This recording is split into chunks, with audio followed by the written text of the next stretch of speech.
cette nouvelle capsule consacrée aujourd'hui à la deuxième partie du cours P6 consacrée à l'énergie mécanique. Alors on appelle une force conservative une force dont le travail entre deux points, le point A et le point B, est indépendant du chemin suivi pour aller de A vers B. Donc le poids, par exemple, est une force conservative. En effet, la valeur du travail de P lorsque P se déplace de A à B en suivant par exemple ce chemin C1 est exactement le même que la valeur du travail de P lorsque le chemin suivi est par exemple C2. En effet, on a vu précédemment que le travail du poids entre A et B, c'est égal à M fois G fois ZA moins ZB. Cela ne dépend donc que de A et de B. Il existe aussi d'autres types de forces conservatives, comme par exemple la force électrostatique, dont le travail ne dépend pas non plus du chemin suivi. Alors une remarque, toute force constante sur tous les chemins sera toujours conservative. En effet, si le poids ici entre A et B est une force conservative, c'est que quel que soit le chemin suivi, eh bien P garde toujours la même direction, le même sens et la même valeur. C'est une force constante, quel que soit le chemin suivi. Eh bien, toutes les forces conservatives respectent cette propriété. À la différence des forces non conservatives, qui elles dépendent du chemin suivi pour aller de A à B.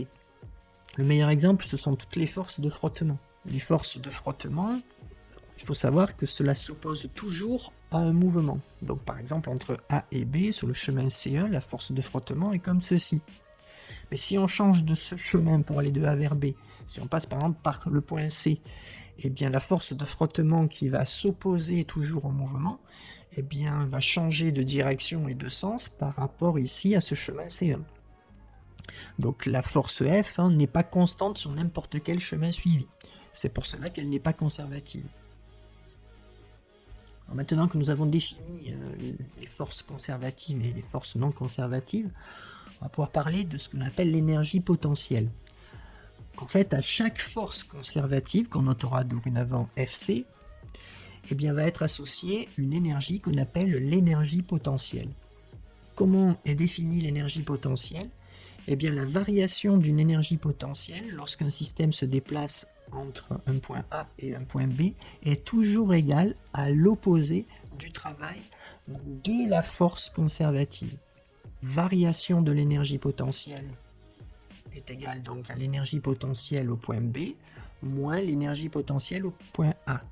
Et c'est donc égal à l'opposé du travail de la force conservative. Donc opposé, c'est pour ça qu'on a ici le signe moins. Alors nous avons vu que le poids est une force conservative. On va pouvoir donc alors lui associer justement une énergie potentielle. Cette énergie potentielle est dite de pesanteur. L'énergie potentielle, sa variation entre A et B, c'est égal à moins le travail de la force conservative. C'est-à-dire, si on parle du poids, eh bien la variation d'énergie potentielle de pesanteur entre le point A et le point B, c'est égal à moins le travail de P entre A et B. Le travail de P entre A et B est égal à la masse fois G fois ZA moins ZB. Donc pour avoir la variation d'énergie potentielle de pesanteur entre A et B, il faut donc faire moins l'opposé de M fois G fois ZA moins ZB. Bon, le moins, on peut le faire passer ici, on inverse les deux signes pour se débarrasser du signe négatif ici.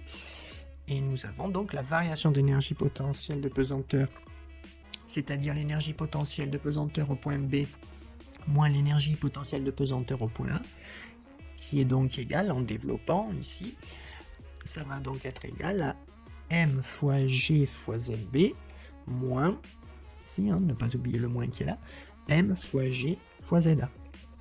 Si maintenant on compare les deux expressions, eh bien on peut donc identifier que l'énergie potentielle de pesanteur du point B, ça doit être MGZB. Et l'énergie potentielle de pesanteur au point A, cette expression-là, ça doit donc être égal à M fois G fois ZA. On a ces deux expressions qui apparaissent. L'énergie potentielle de pesanteur au point B, c'est m fois g fois zb, et l'énergie potentielle de pesanteur au point A, c'est m fois g fois za. On peut alors trouver une nouvelle formule, hein. L'énergie potentielle de pesanteur, c'est donc égal à la masse fois g fois z, qui représente, on le voit ici, l'altitude. Et bien si le poids est la seule force conservative que subit le système, et bien l'énergie mécanique sera égale à la somme de son énergie cinétique plus de son énergie potentielle. Donc, toutes les énergies exprimées dans l'unité légale, à savoir le joule. L'énergie mécanique d'un système peut varier lorsque le système se déplace d'un point A à un point B. La variation d'énergie mécanique, elle est égale à la somme des travaux des forces qui ne sont pas conservatives. Cela s'écrit comme ceci, la variation d'énergie mécanique entre le point A et le point B, ce sera donc égal à l'énergie mécanique au point B moins l'énergie mécanique au point A, et c'est égal à la somme des travaux de toutes les forces qui ne sont pas, attention, conservatives. Alors il ne faut surtout pas confondre cette formule avec le théorème de l'énergie cinétique. Je vous rappelle que dans le théorème de l'énergie cinétique, l'énergie cinétique au point B moins l'énergie cinétique au point A est égale à la somme de toutes les forces. Dans cette relation ici, c'est la variation d'énergie mécanique, et non la variation d'énergie cinétique, qui est égale à la somme, non pas de toutes les forces, mais qui est égale à la somme des travaux des forces non conservatives. Alors que se passe-t-il s'il n'y a pas de force conservative? Eh bien, s'il n'y a pas de force conservative, ou alors si le travail de toutes ces forces est nul. Eh bien, c'est ce que nous avons vu en TP. S'il n'y a pas de force conservative, eh bien, l'énergie mécanique est constante, c'est-à-dire cette variation est tout simplement nulle. Et donc, on va avoir l'énergie mécanique au point B égale à celle au point A. C'est le cas à chaque fois qu'on étudie une chute libre, ce qu'on a fait en TP, eh bien on a vu que la variation d'énergie mécanique était nulle au cours du mouvement. En présence de forces non conservatives qui vont travailler, eh bien l'énergie mécanique ne va pas se conserver. Et il y aura donc deux situations possibles. La plus connue, c'est qu'il va y avoir une perte d'énergie mécanique, on dit une dissipation plus exactement d'énergie mécanique. Cette énergie mécanique va se transformer par exemple en un autre type d'énergie, comme par exemple de la chaleur. C'est le cas de tout objet qui chute. Lors d'une chute, par exemple, le corps va s'échauffer. S'il s'échauffe, c'est qu'il y a une partie de l'énergie mécanique qui s'est transformée en chaleur. L'énergie mécanique peut aussi augmenter. Je vais vous donner un exemple tout de suite. Dans quel cas on peut avoir un gain d'énergie mécanique? Et bien, par exemple, au décollage d'une fusée, l'énergie cinétique, l'énergie potentielle augmente. Donc forcément, l'énergie mécanique augmente.